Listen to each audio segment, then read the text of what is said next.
2/3 vote নিয়ে ক্ষমতায় আসা সরকারকে আন্দোলনের নামে ভয়ভীতি দেখিয়ে লাভ নেই বলে মন্তব্য করেছেন শিক্ষামন্ত্রী ডক্টর আ.ন.ম এহসানুল হক মিলন। বৃহস্পতিবার বিকেলে দিনাজপুর শিল্পকলা একাডেমি মিলনায়তনে এসব কথা বলেন তিনি। প্রশ্নপত্র ফাঁসে কেউ জড়িত থাকলে দৃষ্টান্তমূলক ব্যবস্থা নেওয়া হবে বলে হুঁশিয়ারি দেন তিনি। একই সাথে প্রশ্নপত্র ফাঁস নিয়ে কোনো ব্যক্তি বা গণমাধ্যম মিথ্যে তথ্য প্রচার করলে তার বিরুদ্ধেও তাৎক্ষণিক আইনানুগ ব্যবস্থা নেওয়া হবে বলেও হুঁশিয়ারি দেন।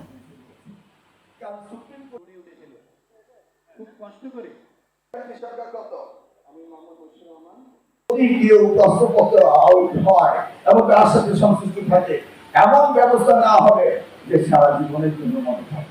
এবার যদি কেউ প্রশ্নপত্র নিয়ে বিরূপ মন্তব্য করেন সাথে সাথে তাকে পুলিশ আটকাবে, তারপর প্রমাণ করবে যে প্রশ্নপত্র আউট হয়েছে কি হয়নি।